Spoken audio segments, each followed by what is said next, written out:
வணக்கம், welcome back to my channel. இன்றைக்கி ஆரோக்கியத்திற்கு மிகவும் உகந்த மருத்துவ பயனுள்ள நோய் எதிர்ப்பு சக்தியை ரொம்பவே அதிகப்படுத்தக்கூடிய நாம் ஒரு அருமையான கஷாயம் செய்ய போகிறோம். அதன் செய்முறையை இப்போ எப்படின்றத பார்க்கலாம்.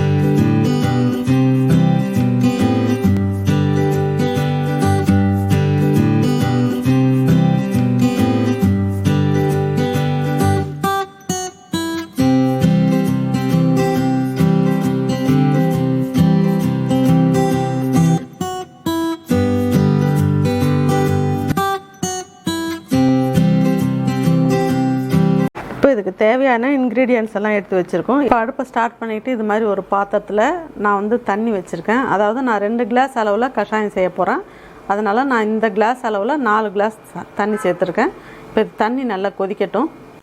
இப்போ நம்ம தண்ணி கொதிச்சிட்டு இருக்கட்டும். அதுக்குள்ளே நம்ம இந்த இஞ்சியும் பூண்டையும் நல்லா தட்டி எடுத்துக்கலாம். இதை நம்ம மிக்ஸி ஜாரில் போட்டு ஃபைனாக அரைக்கக்கூடாது. 1-2மா தட்டி சேர்க்கணும். அதில் உள்ள சாறு பூரா அந்த தண்ணியில் இறங்கணும். இப்போ இஞ்சியை 1-2மா கட் பண்ணி இதில் சேர்த்துக்கலாம். அப்போ தான் நமக்கு ஈஸியாக இருக்கும் தட்டி எடுக்கிறதுக்கு. இப்போ இஞ்சி பூண்டு 2ஐயும் நல்லா தட்டி எடுத்துகிட்டு வந்துட்டோம். இப்போ இதை எல்லாத்தையும் தண்ணியில் சேர்த்துடலாம். இப்போ தண்ணி நல்லா கொதிச்சிடுச்சு. இந்த டைமில் நம்ம இடித்து எடுத்து வச்சுருக்கிற இஞ்சியை சேர்த்துடலாம். அதுக்கப்புறம் பூண்டையும் இதில் போட்டுடலாம். இப்போ நம்ம எடுத்து வச்சுருக்கிற சினமன் ஸ்டிக் அதையும் இதில் சேர்த்துடலாம். கிராம்பு அதையும் இதில் போட்டுடலாம். ஸ்டார் அனஸ் அதையும் இதில் சேர்த்துடலாம். இப்போ இதில் நம்ம 4 கிளாஸ் சேர்த்துருக்கோம். 2 கிளாஸ் வர வரைக்கும் நல்லா கொதிக்க வைக்கணும். இப்போ நல்லா கொதித்து நல்லா பாதி அளவுக்கு வத்திடுச்சு. இப்போ நிறுத்திடலாம் அடுப்பை. நம்ம பாதி அளவுக்கு எலுமிச்சம்பழம் எடுத்துருக்கோம். அதை இதுமாரி பொடி பொடியாக கட் பண்ணிவிட்டு இதில் சேர்த்துக்கணும். அடுப்பை ஆஃப் பண்ணிவிட்டு தான் நம்ம இதை சேர்க்கணும். இப்போ நம்ம போட்டிருக்கிற எலுமிச்சம்பழத்தை நல்ல தோலோடு அப்படியே கட் பண்ணி போடணும். இப்போ இந்த ஹீட்லேயே ஒரு 15 நிமிஷம் அப்படியே இருக்கட்டும். வெதுவெதுப்பாக ஆற வரைக்கும் இது நல்லா அந்த ரசம் இதில் இறங்கணும். இப்போ இதை கிளாஸுக்கு மாற்றிக்கலாம். இது மாதிரி ஃபில்டரில் வடிகட்டி எடுத்துக்கலாம்.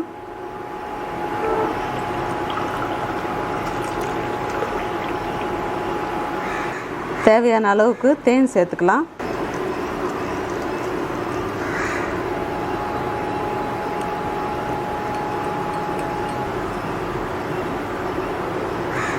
உங்களுக்கு இனிப்பு ஜாஸ்தியாக வேணும்னா இன்னும் கொஞ்சம் ஜாஸ்தி சேர்த்துக்கோங்க. இந்த கஷாயத்தை நம்ம காலையில் வெறும் வயிற்றில் எடுத்துக்கணும். இதை ரெகுலராக நம்ம எடுத்துக்கிட்டோம்னா நோய் எதிர்ப்பு சக்தியை அதிகப்படுத்தும். ஏன்னா இதில் நம்ம அத்தனை மருத்துவ பயன்கள் உள்ள பொருட்களை எல்லாம் சேர்த்து செஞ்சுருக்கோம். ரொம்பவே அருமையான ஆரோக்கியத்திற்கு மிகவும் இந்த கஷாயத்தை நீங்களும் ரெகுலராக இதே மாதிரி செஞ்சு காலையில் வெறும் வயிற்றில் எடுத்துக்கோங்க.